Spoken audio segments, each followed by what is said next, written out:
Samuel, are you going to tell me when you're... Okay. Okay. Am I ready? Ready to rock. Okay. All right. Hey, everyone. Welcome in. We are so glad you're here tonight. We're coming to you live from Hollywood, California at the historic Ivar Theater. Can you smell the history? It smells a little musty in here, doesn't it? Yeah. Okay. Thank you for being here, our live audience, and thank you for all of our streamers that are out there tonight watching this. It's great to have you. We encourage you to leave some comments and questions in the chat as we move along. We will not be answering those in real time tonight, but we will come back and address those later, and we would love to hear your feedback and your questions. So I want to start by introducing our team tonight and our panel. We're very honored to have these gentlemen here with me tonight. I'm going to start on the end with Mr. Ryan McKee. Ryan is an entrepreneur and a producer. Yes, give it up. Give it up. He's been working on several projects over the last several years here in film and documentary and television projects. His most recent project was a feature film called Senior Moment with the legendary William Shatner and Gene Smart and Christopher Lloyd. And for those of you who don't know who they are, shame on you. And that was a very successful feature that he worked on most recently. And also, he is the co-founder, along with myself, of EverStar Entertainment. And one of the things that we're really excited about, we may talk a little bit about tonight in terms of NFTs, is our most recent development deal that we signed with the co-founder of the FX channel, Paul Shavelson, for a television show called Wingding. And we're really excited to be entering into this agreement with Paul, and we're going to be working on that. So let's give it up again for Ryan. There we go. All right. And next we have Adam Jolly. And Adam is, I refer to him as an NFT pioneer because, you know, when we get to... when you're early on in an environment like this, titles are kind of like, what do we call people who do NFT stuff? But Adam is a member of EverStar. He is our NFT consultant and advisor, all things NFT, and he will answer lots of questions, I'm sure, tonight. And he is also former military, because I know we have a lot of former military people in our audience tonight, so former military. And Adam, we're glad to have you here tonight as well. All right. And we have next to myself here, we have Justin Shenkarow, and he is an Emmy award-winning and Golden Globe award-winning actor. And if you look him up on IMDb, get ready to clear your schedule because you're going to be looking for a while because he's been in the industry for a long time. He's performed in many films and TV shows that you're maybe aware of. And I don't know if it's most recent, probably not most recent maybe, but his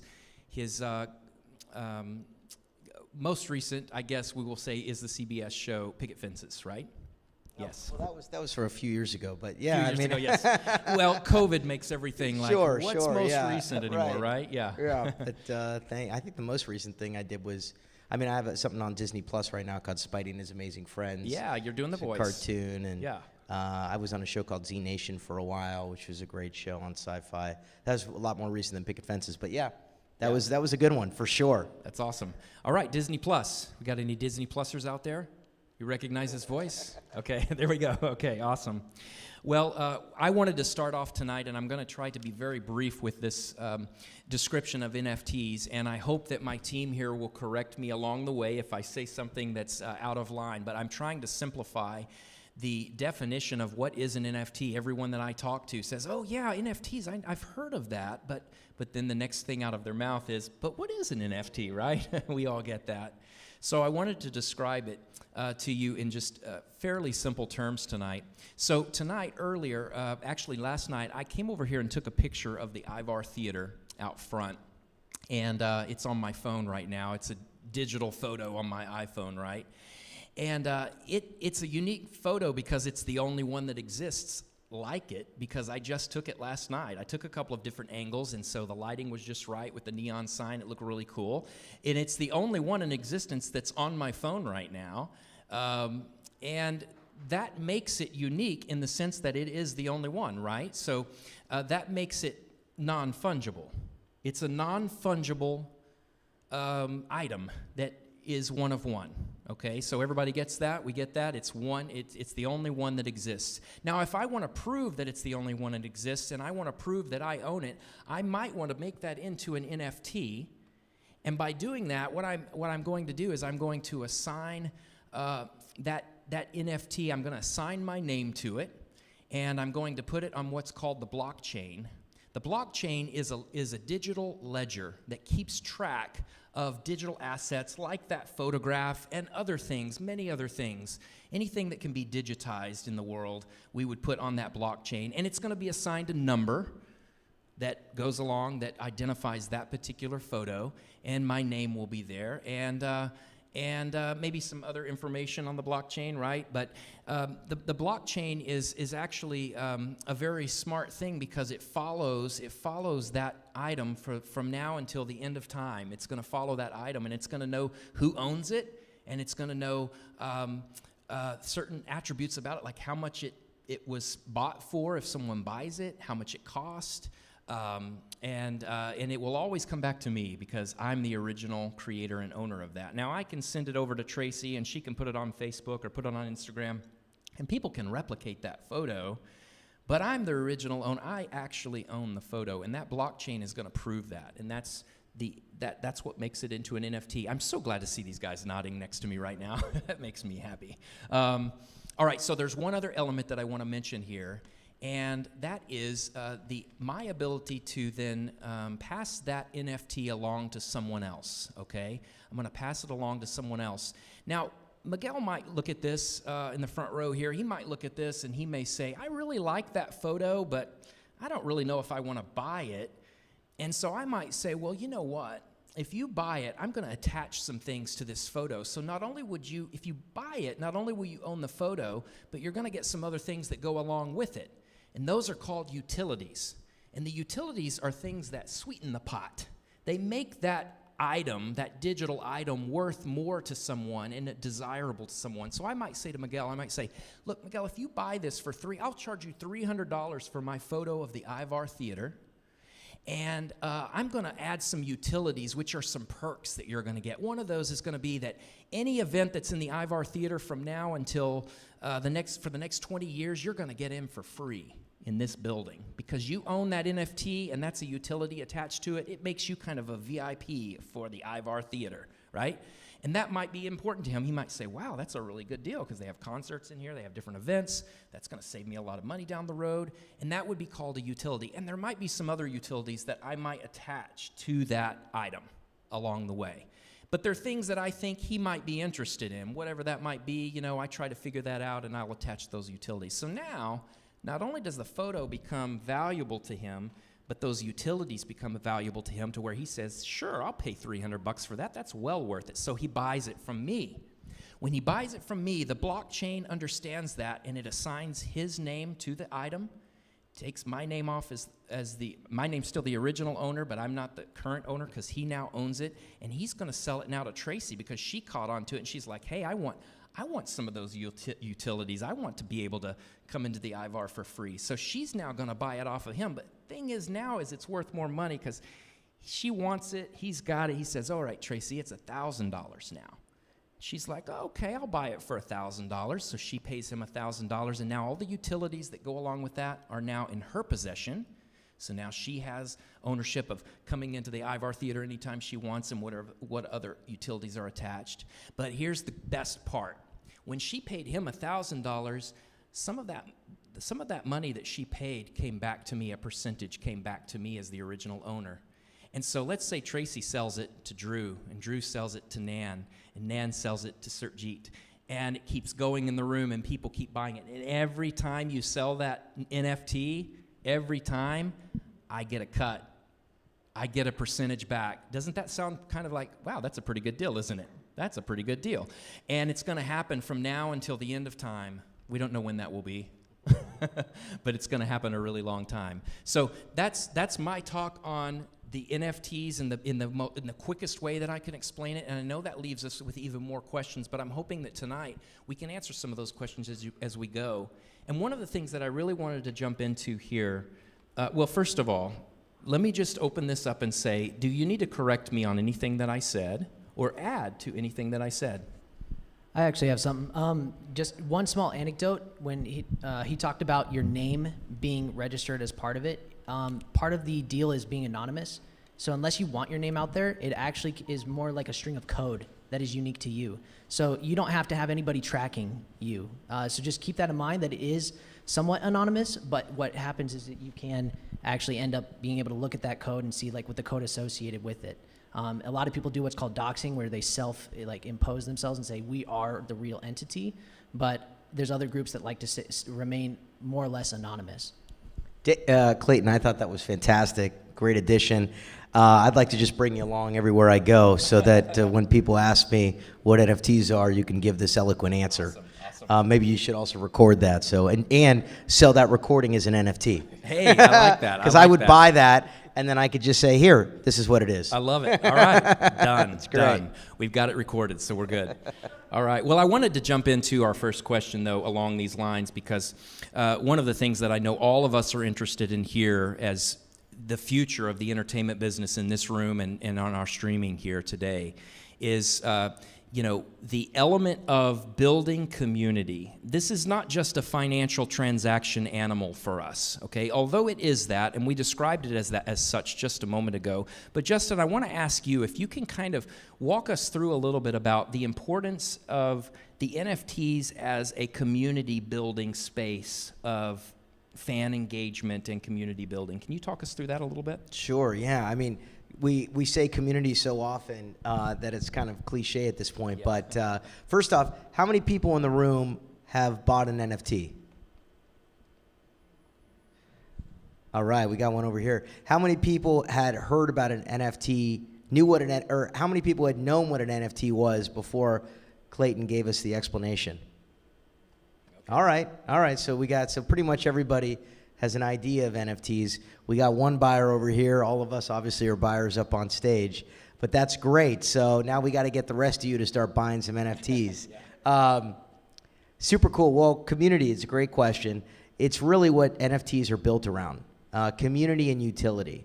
And I've been in the NFT space since late January of last year, which is not a long time in most industries, a little bit over a year, but in the NFT space, it's I'm like an OG.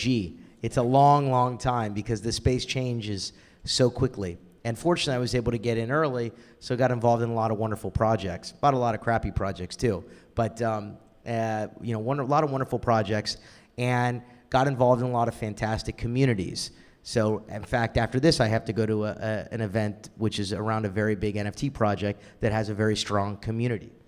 Now, communities are really what make NFTs thrive. They are what people buy NFTs primarily for. Now, you have people that buy NFTs because they want to flip them and they gamble and they see it as a financial transaction. That's definitely a big part of it. But another big part of it is being part of a community that you want to be part of. And that community is really becomes a huge part of your life. Because with this community, you're able to make decisions and make friendships and create companies and buy projects together and do whatever it may be, do films together and help the project succeed. And that's what really NFTs are all about, is building community, being part of community, helping each other in this space. And it's just thriving. We're in the beginning phase. So I suspect many of you are here as aspiring filmmakers or aspiring actors, directors, producers, writers. And this is a wonderful time to learn about NFTs. It's a wonderful time to be involved in Web3, because up until practically a year ago, if you went to film school, you would be out there doing a short film, submitting it to various film festivals in the aspirations of it getting bought, which are very small. You'd go work at an agency like CAA or WME. Maybe you go work at a production company. These are kind of the traditional routes that you would go. If you're an actor, you get an agent, you go on auditions. These are all the kind of traditional routes. This is kind of what I did. Now, in this new world, You can be part of an NFT community. You can meet other people within that community. You can buy projects together. You can make films together. You can finance your films through NFTs. You can really start to think very outside the box in terms of what you're trying to create as an aspiring filmmaker or aspiring person in the entertainment industry. There are no boundaries right now. We are in an unprecedented time of growth, technology, and imagination. So really, whatever you want to create, you join with your friends or a small community, one other person, yourself, or many more, and you can really create whatever you want. And if you're able to build a community around yourself, people that really enjoy your work and enjoy your passion and want to be part of the project, you can take something and have it explode. You can be the next Spike Lee, Steven Spielberg, whoever it may be. Whatever you want to create at this point is you can do. Well, let's talk about that a little bit further. I know we have some music students here that are interested in the music side. We have filmmakers here as well. And Adam and Ryan, I'll put you on the spot a little bit here to talk to us about some of the existing films and music pieces that are out right now that we can kind of wrap our head around a little bit. It'll help define it for us. One of the things I saw recently, NFT LA was a conference back in, was it March? It's going fast. And they had brought out Charlie Sheen, who has not done anything for a while, and he had been approached by some folks about NFTs, and nothing really sparked his interest because it was mostly just taking, old memes from shows he'd done and just putting them out as NFTs. And he said, I want to do something that really feels exciting and tangible. The guys that had done Entourage had approached him, and they are now putting together a show, and they kind of announced it at this event. And they were partnering with Mark Cuban, who's got a company called Fireside, which is this sort of online platform community of people where you can get on there and get involved in projects. I think it's mostly filmmakers. There may be some musicians, I can't remember. But it's an online kind of social hangout type space. And so they had people that were on there doing like viewing parties and things while they were talking on stage. And so they're partnering with that community to build awareness, like we were just saying a minute ago, about people who care about this project. So these guys are now hearing about this thing. Charlie's involved in this show. They were able to put this whole thing together because they own the rights to it in 4 months, whereas it typically will take a couple of years to get something put together through a studio or the typical sort of production route. And they own all of the rights to the show. So Charlie had made the comment about back when he was on 2.5 Men, he used to wear these certain shirts in the show, and he had thought, well, it'd be great for me to take these shirts. It was the bowling shirts. I don't know if you guys remember that TV show. He had these bowling shirts that his character used to wear all the time. And he's like, I'd love to just, put a line together and talk to some retailer and license these things. He said, you wouldn't believe just the hoops that I had to jump through, and they finally clamped down and said, no, you can't do it. The studio had all these restrictions, and the legal departments, they would not let him go out there and license these T-shirts. And he's like, it's just a cash cow. You guys are going to make so much money off these shirts. The cool thing now is they've got this show. They own the rights to it. They can do whatever they want to it. They're going to launch NFTs attached to it. They can do whatever they want. They want to sell merchandising. They want to sell their IP. They can do any of that stuff. And you're partnering with your community to allow them to help market your show. They're going to make money as the value of that NFT attached to that show goes up. So there's all these benefits for your fans to feel connected. And so that whole idea of community, it's not just this passive thing of I'm going to make something and I want to mass market it and hopefully I get a bunch of eyeballs on it. I can get very targeted. I can find people that are really into my show, and I can partner with them, and they're going to feel connected to what I'm doing because there's a sense of ownership and partnership with it. So whatever I'm selling, whether it's just traditional merchandising or if it's NFTs, those fans and those people that love what you're doing want it to succeed because it drives the value of what they own up. So they can sell it on a secondary market and make money, and the show guys can make royalties on those NFT sales. So there's just this whole ecosystem that's being built around this for creators. It's going to change the game.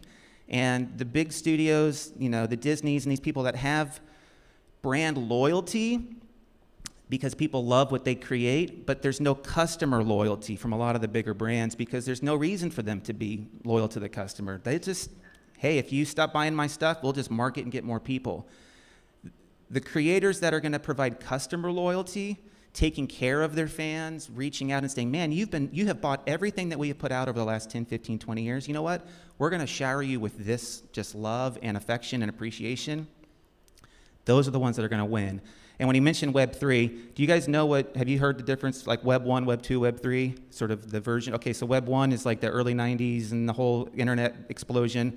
Web 2 is social media explosion that's been happening over the last few years. Web 3 is this new sort of decentralization, and the NFT and crypto and all that is what's happening. And it's just kind of under the radar right now, but it's going to become very mainstream here very, very quickly. So it's exciting. It's very exciting right now.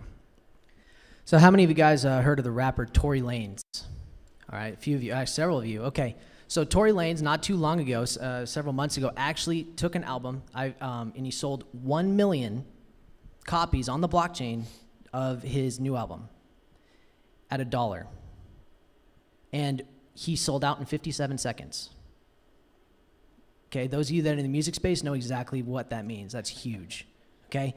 He freaked out. He literally was on the phone. He Instagrammed it, and he said, what, in 57 seconds, he's sold out. And he freaked out, ran, threw his phone on the ground, jumped in the pool, celebrated. He got out, and he ran up to the, to his Instagram phone that his buddy was holding and said, you guys have no idea. I'm so happy for you, because not only did I go platinum, we went platinum together, community. And at the same time, he also said, you guys are going to make so much money.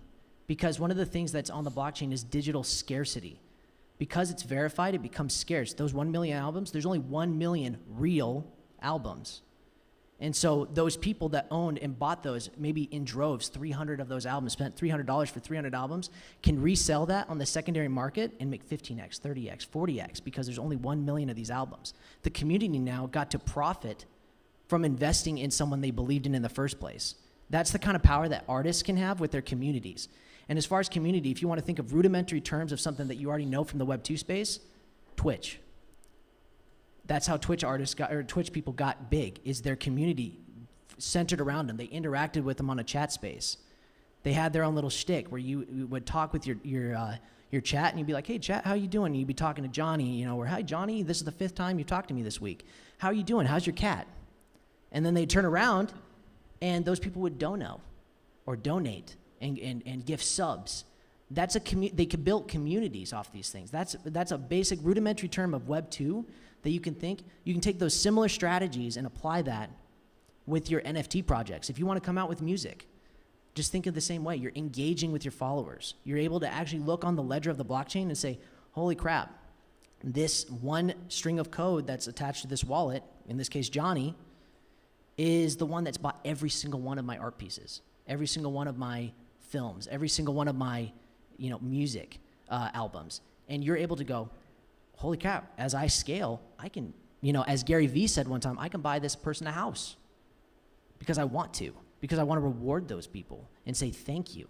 So you're able to actually engage directly with your community, and that's what makes this so powerful, and the reason why you should pay deathly close attention to how the culture is going to shift in the next several months and even several years.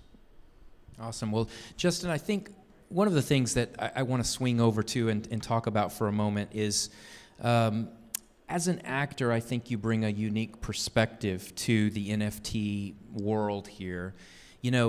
Many of you are content creators. We have some performers and we have writers, as we talked about a moment ago here, and directors. And we don't want to pigeonhole you and say, oh, well, you're an actor. Why would you ever want to be on the business side? Or why would you ever want NFTs? But I am curious as to how, from an actor's point of view in Hollywood, in this industry, how were you attracted to this space? And what does it do for you as a content creator, as an artist, and as an actor? Yeah, great question. Well, when I got brought into this space, we all have stories about how we found out about NFTs. And one of my good friends brought me in from college, and he said, we're going to buy some NFTs. And I said, what is that, non-fat tequila? And he said, no, it's non-fungible. What is it? Thank you, non-fungible tokens. And I said, I have no idea what that means. But fortunately, my buddy and some other friends from school educated me, and I immediately saw, once I started buying NFTs and getting heavily involved, what we call getting red-pilled, right? Because you go down the rabbit hole. Once you go down the rabbit hole about NFTs or Web3, and you open up your eyes to ownership and all these various things, you start to realize, holy smokes, this is the future. Like all of us, I'm sure, on stage have done, and many of you will do soon, hopefully. So I immediately saw that NFTs were the future for IP, because I'm an actor and I'm also a producer. And, as a producer, I buy books and podcasts and life rights, because comic books, as we know when we go see a movie, everything's based on something else. Studios typically don't buy original projects because they don't want to take a risk. They want an inherent community already that has spent millions of dollars, or millions of people have seen something, so then they'll go put millions of dollars into a film and say, all right, hopefully there's a lot of the risk that's been taken away. Whether it works or it doesn't, that's the way they like to think. So I saw NFTs with these massive communities, and I thought, holy smokes, this is the new form of intellectual property. The next cartoons that we watch, the next films that we see, the next television shows that we watch, in my opinion, over the next 5 years, all of them, or a vast majority, will have started as NFT projects. Because as an NFT project, as you mentioned just a little while ago with the Charlie Sheen, they raised capital in 4 months. They built a strong community. So what network and studio is not going to want to pick that up in a year after it's been a successful show and say, okay, we'll put that on Netflix. We'll put that on NBC, right? So that's the way I saw it as a producer. And as an actor, I thought, well, here's a great way to differentiate myself as an artist. Because as an actor, we're one of millions of people that are aspiring actors in our crazy business of Hollywood. I've been working for longer than I can imagine, and it's a lot of peaks and valleys as an actor. You work a lot, and then you don't work a lot, and it's just a constant battle and a struggle until you reach a certain level of fame, and then you're okay. But even those people are always struggling and battling. I know a couple of them, and they're always like complaining and looking for their next gig, right? So the struggle never stops as an actor. And as an NFT collector and being part of communities and being part of the entertainment space within the NFT world, you form great relationships with talented filmmakers who are now making new projects that you can associate with. I can associate with because I'm an actor. I've done more voiceovers, and I do a lot of voiceover work as a professional actor. I've done more in the last year for NFT projects than I've ever done in my life. In fact, I started my own animation company. So I do cartoons for NFT projects, and I work with some of the biggest NFT projects doing their cartoons, because I thought, how do I work more myself as a voiceover actor?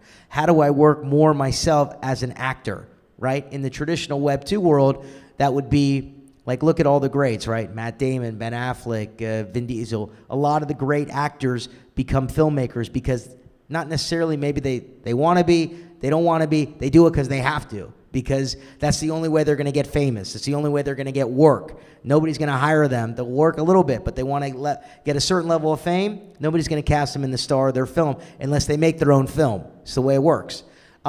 So now you take that element and you add NFTs to it. You add Web3, and you form community. And now I can put myself as an actor into projects that I'm affiliated with filmmakers in the NFT space. I can put myself in projects with other actors and voiceover people that I'm working with in the NFT and Web3 space. So it's a very, very opportune time to get into this space. It's a very small space right now. It's a very small community of people that really know each other, that want to work with each other, that trust each other, that care about each other. It's a very positive space.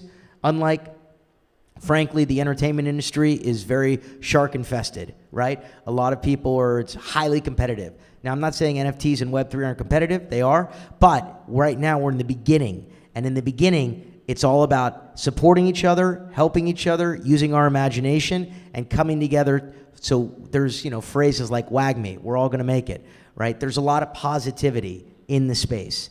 So as an actor, as a voiceover actor, as a, somebody in the entertainment business for many years, I recognized very quickly this was a great, great new community to be a part of, to strive for myself and to support other people in the space. So what I would highly recommend for all of you sitting here and watching the stream is to invest a lot of your time into the NFT Web3 space, especially as aspiring people in the entertainment industry. Because I can guarantee you this, all the top studios, all the top agencies in Hollywood and in New York, they're all dabbling in the space right now. They're all contacting some of us on stage, and other people in the space. They're in the space to some degree, but they're still not quite in the space to the degree that you can be in the space. And so you can add huge value to them. You can really set yourself apart. So how do you learn about it?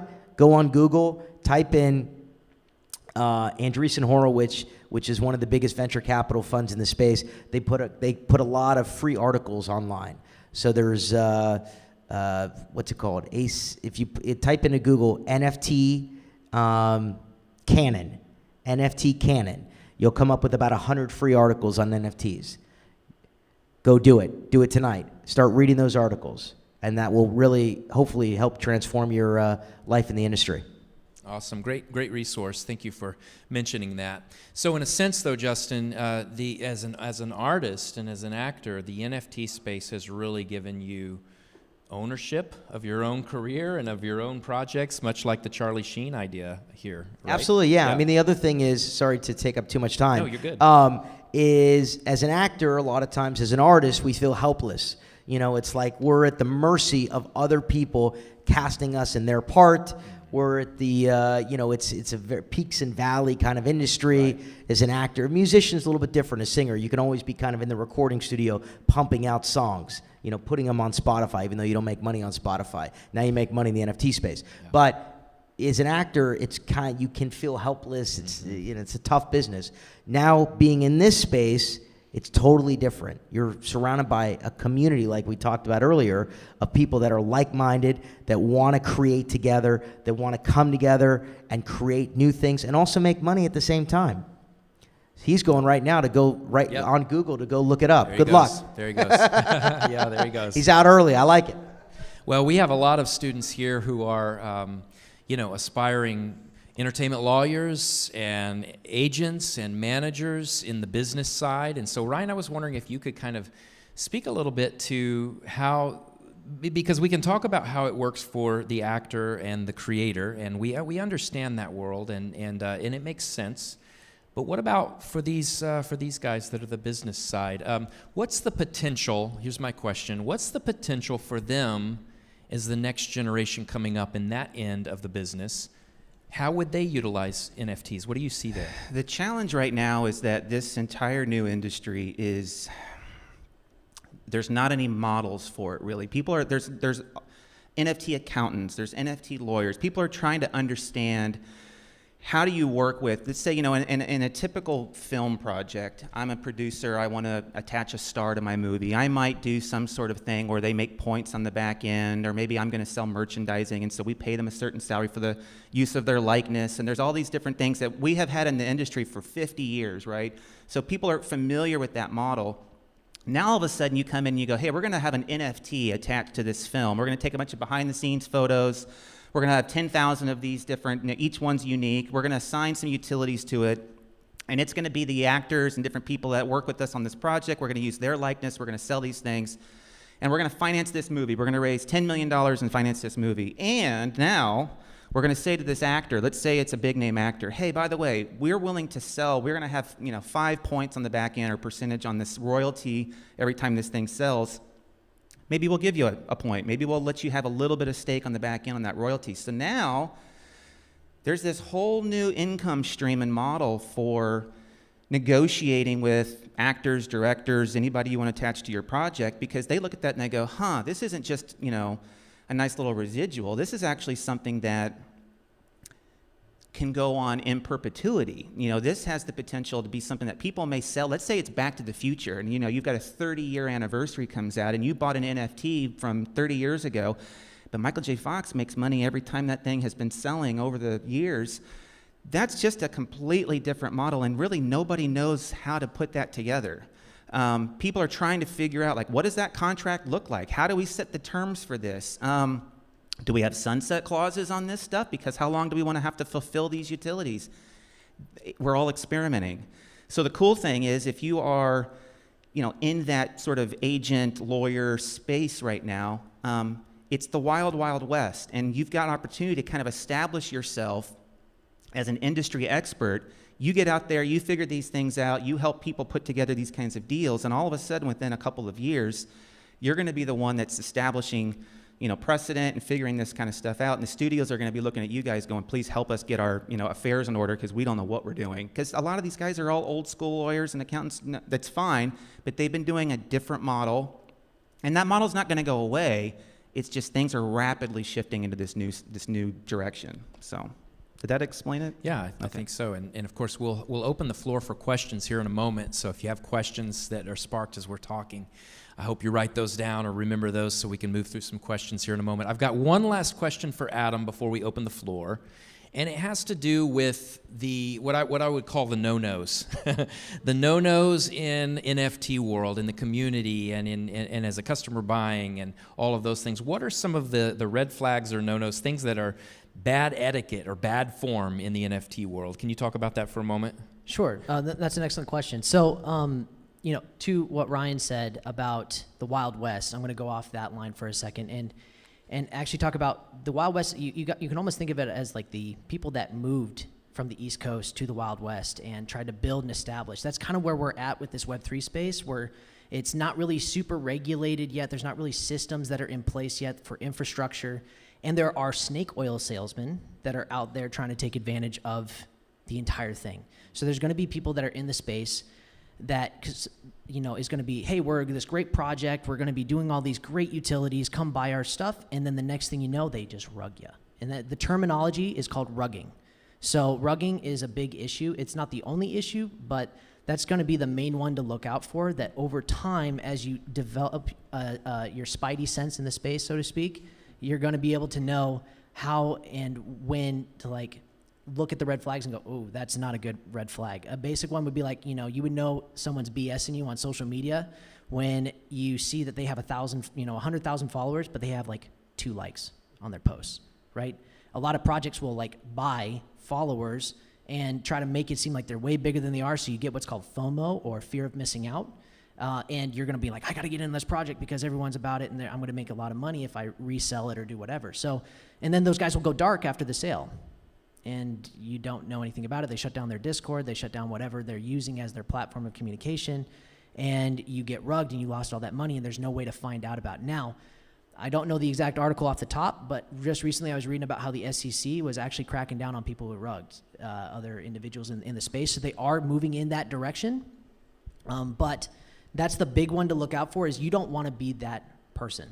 You don't want to be rugging your constituents or your community. So whatever you do decide to promise in the future, if you decide to put out a project on NFTs, you need to make sure that you can actually under-promise and over-deliver, and scale with that. So as you get bigger, as your project gets bigger, now you can add more utilities or more things or more rewards for those that are involved in the creative process with you and as part of your community. But don't ever promise something and then not deliver and then just go dark. That's rugging, and you will get cracked down on that eventually. And so that's the main roadblock to look out for. Don't be that person, and just research about rugging to learn the red flags associated with it.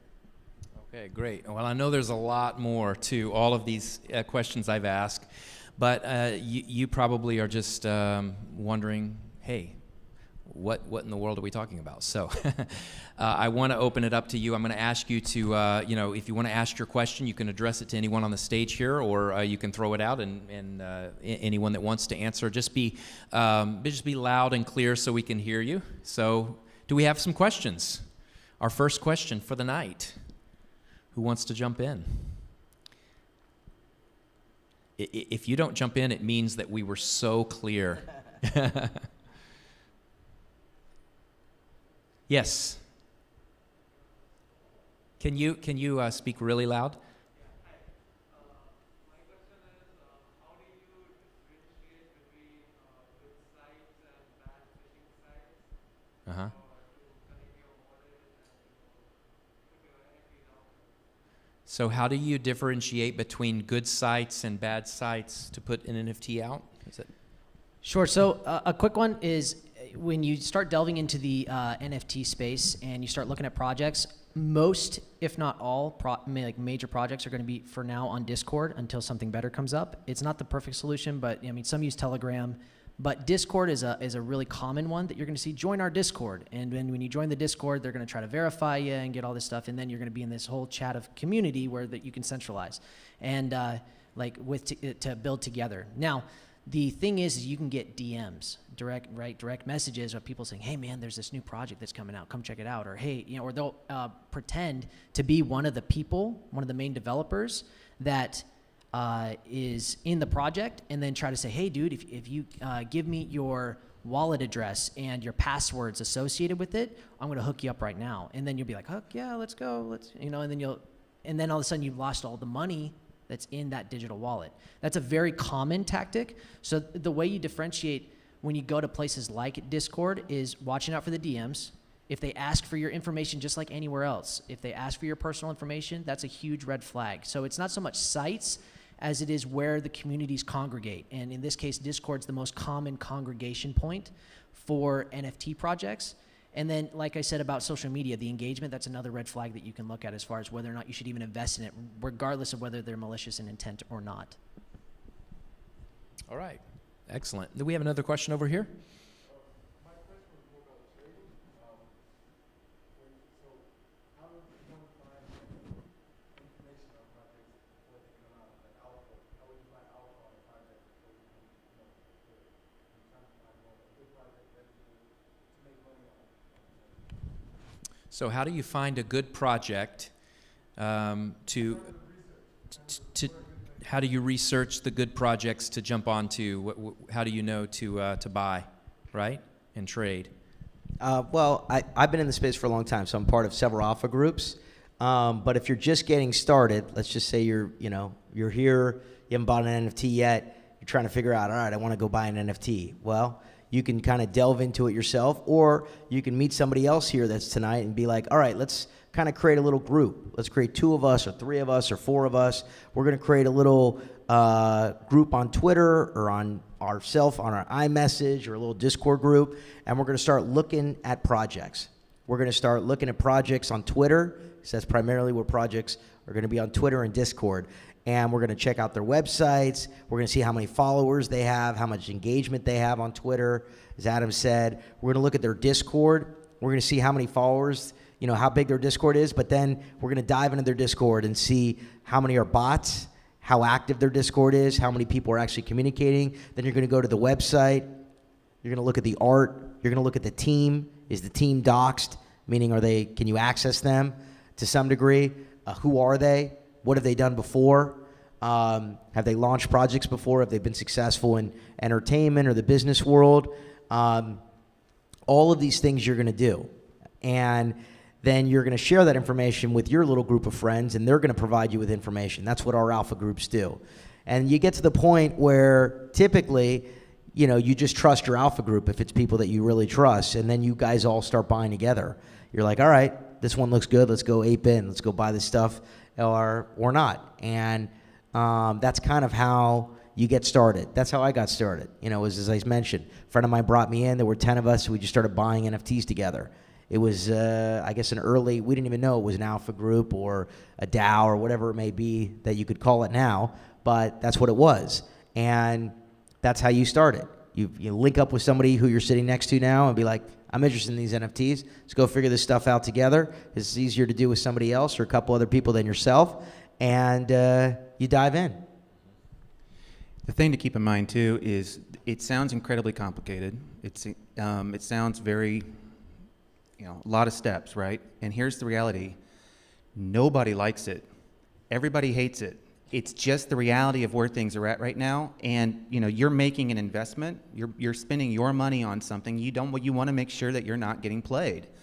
So you have to sort of figure it out. Just putting your money into like MetaMask and then transferring it and trying to buy stuff and get crypto, it's a nightmare. It's frustrating. You're going to spend hours trying to get verifications and all this stuff figured out, and you're going to think like, is this even worth it?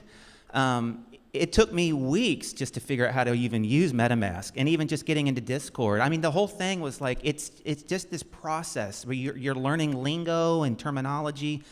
Here's the thing, remember, you're in a very early stage. And all of these problems are going to get sorted out as we continue on, as more people, start to adopt this and get into the space. And one of the frustrations, there's sort of catch-22, I guess, is as bigger organizations get into this space, they are going to help streamline some of these processes and make it easier for more people to get into NFTs and all that stuff. The flip side of that, though, is that as bigger companies start to come into these spaces, they want control. They bring sort of their Web 2 experience, and so you say, well, the Googles and the YouTubes and the Instagrams and all these people are going to get in and start kind of, kicking around and taking control. And the whole thing with Web 3 is that we're trying to move away from that. We're trying to put the power back into the hands of people to control their destinies, so that you creators can go out and finance your own projects. But there's a lot of hoops to jump through. There's a lot of process to figure out. It's frustrating. So we want big companies to get in there and make things easy for all of us. So it's 1-2 clicks, and then it's verifications, and we can see, oh, this guy's been vetted. We know that he's solid and all that kind of stuff. But at the same time, you're like, man, I hope when they get in here, they don't just fuck the whole thing up, because it's gonna be brutal. Yeah. Totally. And the other thing I'll add to that, because that's a great point, is there's a lot of friction in the space right now. MetaMask is a pain in the butt. Discord's a pain in the butt. But then you master it. It becomes easy. It doesn't become easy, but it becomes, it's like riding a bike, right? Once you get to do it, it's not a big deal. But learning it initially is kind of a pain. But is it worth going through and going through that pain now and that friction and being early in the space and being an innovator and being a pioneer and making potentially life-changing money, potentially create projects that are going to change your entire life? Or do you want to wait for 50 million, 100 million people to be in the space, 1 billion people to be in the space, and then you're just one of a sea of people? You're just one of a number. There's the opportunity. Yeah, there'll be opportunity. It's Web 3. It's about ownership. But there's not going to be opportunity like there is right now. So that I challenge you to do it, because this is an opportunity of a lifetime. And I challenge you to get into the space and do it now. I often use the example, I liken it to like in the 70s when you had George Lucas is negotiating on Star Wars merchandising rights. And at the time, nobody thought it was something that you would do. Why in the world would you want to go make toys about your movie? Fine, whatever. And, I think it was Fox just gave him, like, yeah, sure, whatever, take whatever you want. We're more interested in the film. And it became, incredibly lucrative and billions of dollars on that thing. And so since that point forward, everybody starts doing merchandising rights on all their movies, and all these big studios realize, shoot, we just missed an opportunity here. You guys are in kind of a space like right now, it's almost that George Lucas moment where you go, I can actually come in here and I can negotiate and create something for myself that nobody else is really thinking about. And it's going to not take very much time for everybody else to start catching on to what's happening, and then realize, oh, we need to jump now into this space and start dominating as well. So we have this period of time where we can get really innovative and creative, and you are going to be a big fish in a small pond, but that pond's going to continue to grow, so it's going to change the dynamics over time. So. Well, I do have one more question, Justin, for you that I forgot to ask a moment ago, and it has to do with your consulting and your working with people in the industry and in our industry. Have you run up against a lot of people who have rubbed up against you in the sense of this isn't going to work? Have you had a lot of negativity, or have you been lucky to get with people who are innovative? And because I know, we know the Hollywood system is antiquated at best. Yes. So I'm wondering what struggles you might have been facing in that as an advisor and consultant. Great question. Well, I got in, as I said, late January of last year, when nobody knew what an NFT was. I just was fortunate to get into the space, and I was yelling and telling everybody that I knew, NFTs are going to change your life. They thought I was crazy. I told my entertainment lawyer, my agent, manager, everybody I knew, actors and so forth. They're like, this is nonsense. So definitely early on, there was, people that just thought I was cuckoo from the entertainment industry. But as we've all seen up here, and you saw at NFT LA, which was sponsored by Warner Brothers, all the studios are now in the space. All the agents have NFT teams. CAA, WME, they all have NFT teams run by smart people. All the studios are in it. they're smart money and smart people that are in the industry. They're all extremely knowledgeable about NFTs. They're doing projects. So at this point, over the last 3 months, no. So, I advised one of the largest global comic brands and entertainment studios to get into the NFT space about 6 months ago, and we did really well. We had two tremendous sellouts and highly successful, and pivoted the entire company towards NFTs and Web3 because it's run by a very entrepreneurial CEO, which is great. And those are the kind of companies I feel that are going to have huge success, because Web 2, when we say Web 2, pretty much everything is Web 2. Most companies, studios, have a lot of red tape, a lot of bureaucracy, right? There's hard to make a decision. It's got to be run by 1 million people. Web 3 doesn't work that way. Web 3, cliche at this point as well, we say moves at lightning speed, incredibly fast, right? 2 weeks ago, the market was on fire. I was at a wedding in Carmel for a friend of mine from college, and we were minting, some land from Bored Apes. We were all trying to mint in Big Sur, which we were able to, but it was a pain in the butt. The market's on fire. Now the market's in the dumps. Hopefully we come back. I'm sure we will. But that's how fast it changes. Incredibly fast. Every day is, you have to be aware of what's happening in the space.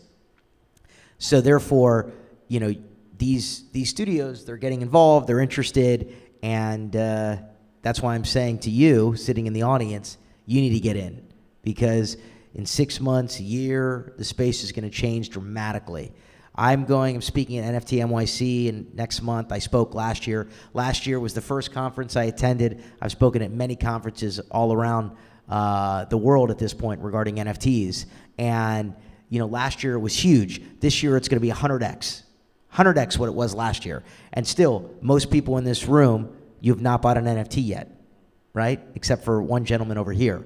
So just imagine what it's going to be like in 2023, 2024, 2025. So again, I challenge you, go on Google tonight, go look up NFT Canon, go read those articles, if you don't know the person next to you, shake their hand, go form a little alpha group, start doing some research on NFTs, get in the space.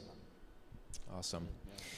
Well, I know, Justin, that you do have to travel across the city here tonight, so we want to let you get back to your car, but we want to thank you so much for being here and sharing your expertise with us and encouraging us. So thank you so much. Happy to. Thank you for having me, Clayton. It's lovely meeting you guys, and obviously incredibly knowledgeable. And that's the great thing is, this space is about community and collaboration. You talked about it earlier. The more awareness you have on your project, the more people you can collaborate with, the better.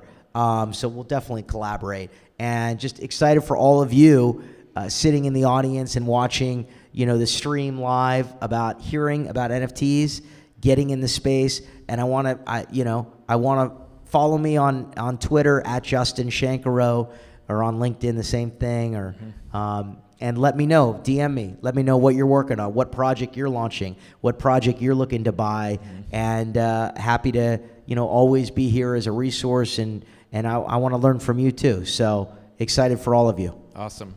Thank you again.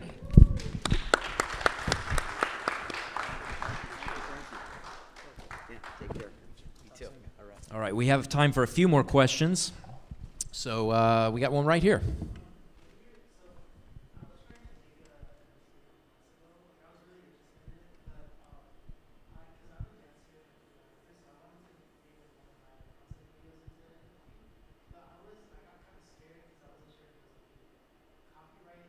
Okay.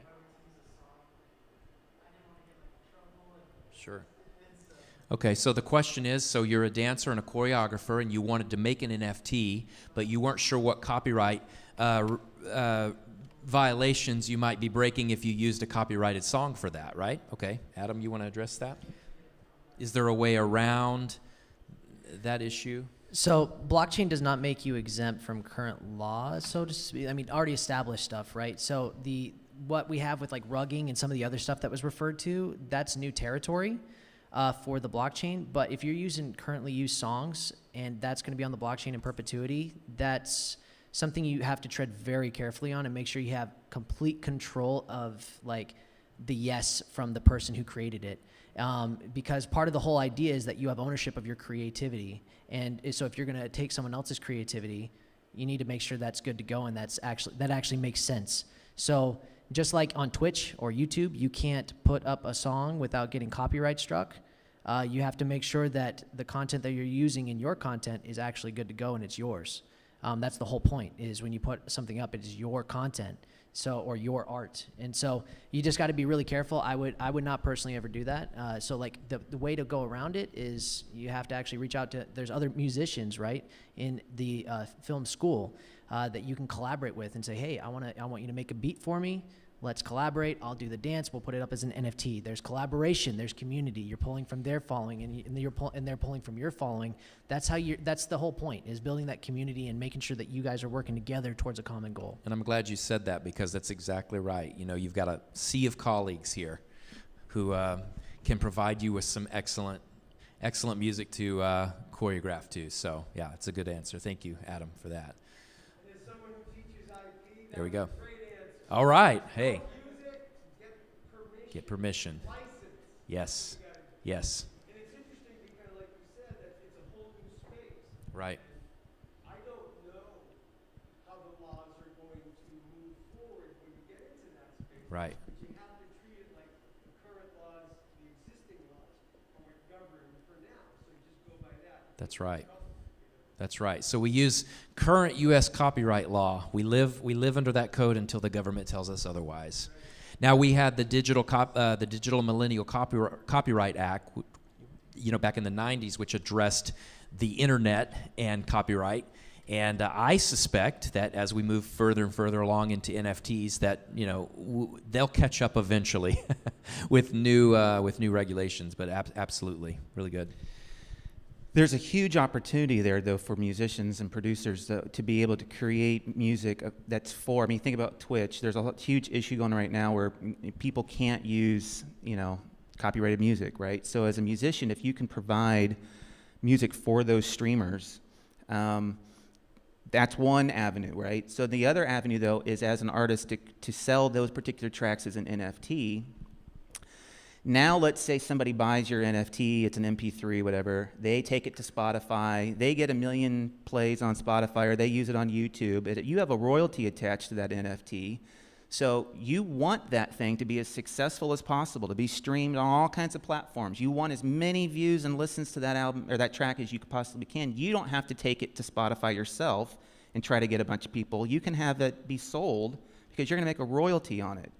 So there's an entirely new income stream potential there, where you're meeting a demand. There's a lot of people that need music that they can play, so you're providing that for them. And then the more people that are playing that, the more money you're going to make. So, and they're making money on those streams as well. That's the benefit. So you're collaborating with somebody who's purchased that NFT. They're going to make money on the stream. You're going to make money on the stream. So, And just another way to contextualize it, how many times have you listened to a song and said, that's my song? How many of you said that? That's my song. That's mine, right? Well, now it can be yours. And that's how you should think about it as a musician, is like you can actually make one of ones or 10 of tens and actually have someone go, that is my song. When they play it, that's my song. I own that. And that's special. That's a whole nother layer. Because if you think about it from the baseline of what is entertainment, well, you have to entertain someone. And where things are going between Minecraft, Roblox, like all these other things where kids are now creating and participating in ecosystems, the next generation is trained to not be a spectator sport when it comes to entertainment. They want to be involved. They have to be a part of it. And so they want ownership. They want collaboration with those that created. That's why Roblox is so big. Roblox doesn't make half the content. It's like 99%. It's like other people in the space who are a part of it. And so making that comparison for music, being able to give someone ownership and actually say, hey, you know, and I said this earlier to one of the students, is that you can actually have a system where it's like the first 10,000 of your, you know, you grew a following, you're starting to build a community, and you release 10,000 albums on the blockchain. And they're all, you know, one of ones, but it's on the same music. And you say, okay, here's mine, and the utility I'm going to give is, instead of selling my masters or anything else to the record label, I'm going to build my own record label with my community. I'm going to give you 20%. For those of you that bought that album, you're going to get 20% of the album profits that I make, and we're going to be the record label. And so like there's so much inception that you can go into that as far as what you can provide with your community. So like just take that into consideration that's, it's all those things culturally that's already primed and ready to go. And Web3 and blockchain and NFTs are actually going to be able to provide that thing that people don't even realize yet that that's what they want. But as soon as it comes out and becomes mainstream, they're going to know that's what they want. They're going to dive right in. Well, and the collaborative nature of that too is then for your fans to be engaged in that. They're supporting what you're doing, so they're financing your art, but then they're also being able to take the rights that they have, and you can determine whatever rights you want to give people. You can give them all kinds of freedoms, or you can have very restricted freedoms, whatever. But let's say part of that is that they're able to take that thing and turn it into something else. So they take that MP3 or they take that photo that you've given to them, and maybe they build like a fan fiction type story around that particular thing because they have the rights to it. So now that's the cover of their book, and they've created a whole story based on that photo. So you can then come back to them and go, hey, I love what you did with my character. I love what you did with that song. You took it and did this other thing. Let's collaborate. I'm going to grab your song now, and I'm going to put it into this new thing that I'm doing. Or I'm going to take your story, and we're going to turn that into a movie. Because you took my original character that I created, you took it to this other place, and I'm going to now partner with you on this thing over here, and we're going to turn it into something else. That's the mind-blowing part of this. And all of that collaborative sort of nature is going to be all managed through the blockchain. You don't have to sit there with a secretary and have some spreadsheet and try to keep track of all this stuff yourselves. It's all digitized. It's taken care of for you. But you can create something, put it out into the world, watch what people then do with that creation, and then you can go back and partner with them to create it even more and more and more down the road. So that sense of, it's kind of the community love thing I mentioned earlier. If people know that like you want to see them participate in your art and in your community and your world, that love that you can show to people is just going to come back to you in spades. So, All right, we have time for about 2 more questions. We have one right here. Yes.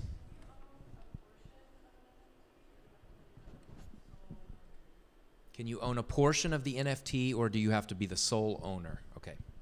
So that's actually a really good question. You're thinking really deep there, because that is one of the issues in the past, several months ago, that people had, where an NFT would be really expensive, and it's like, I can't afford that.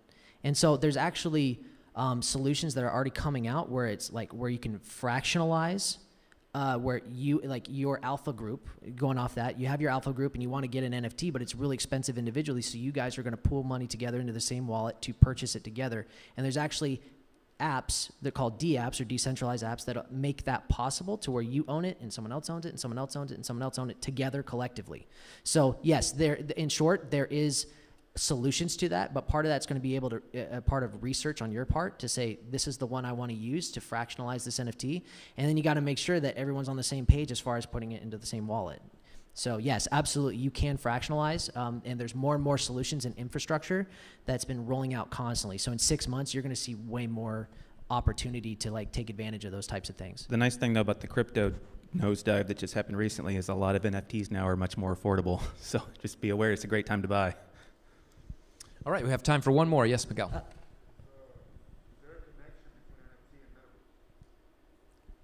Is there a connection between NFT and metaverse? So that's going to be the panel number 2 that we'll have to, because that's the deep dive into. There's some major cool stuff happening there.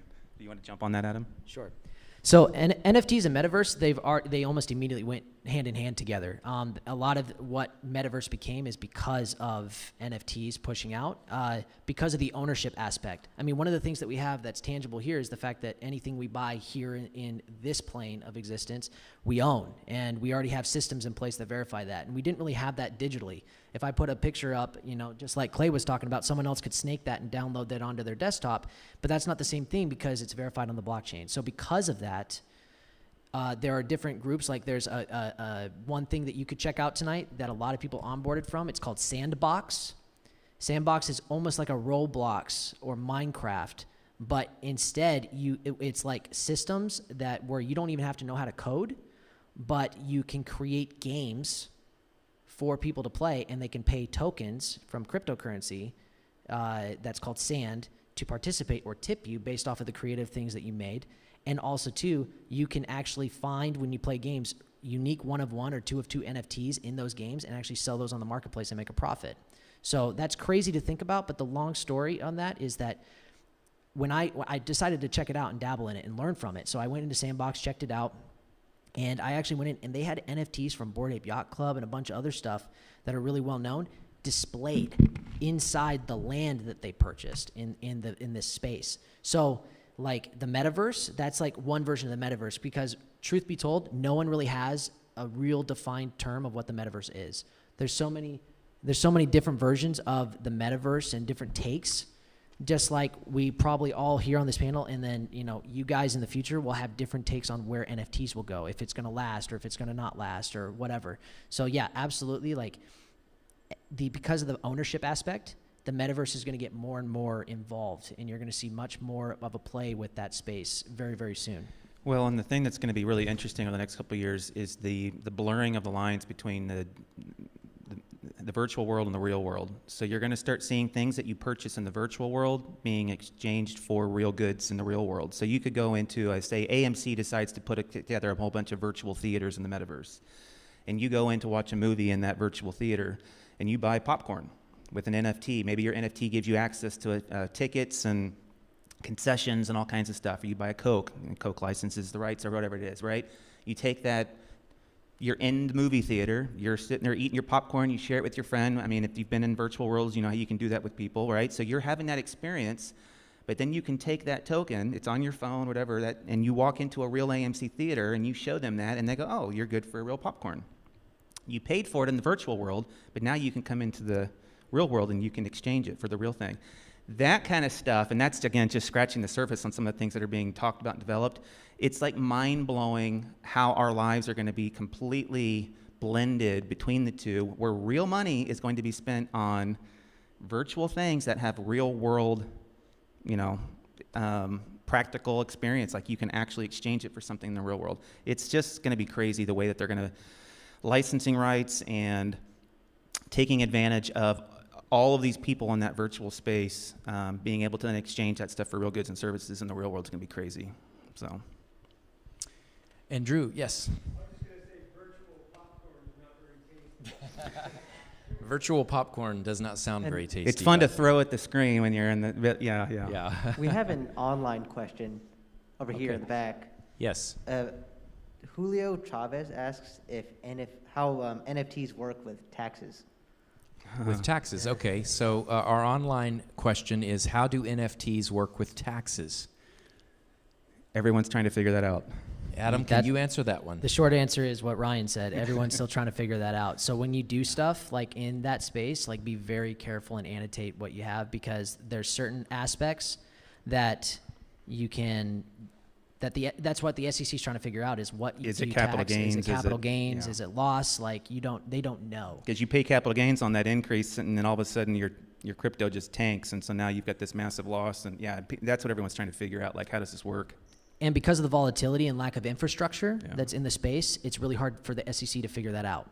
And so as you see more infrastructure, pay very close attention to the SEC, because the SEC is going to then say, this is what we're going to do now, and this is what we're going to do now. And then now you know how you should navigate that.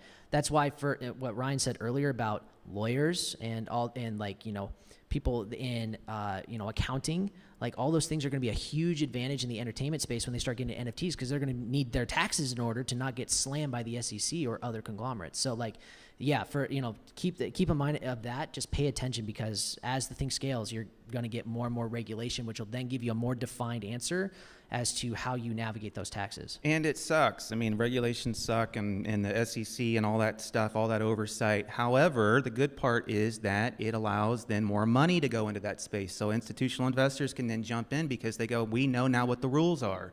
So it does help then the expansion of the universe and NFTs and all that stuff. So there's more money being put into that world. So it's this, again, it's kind of a catch-22 type thing. You want regulations to protect people, but you don't want enough to where you can't really get innovative and try new things. So it's frustrating.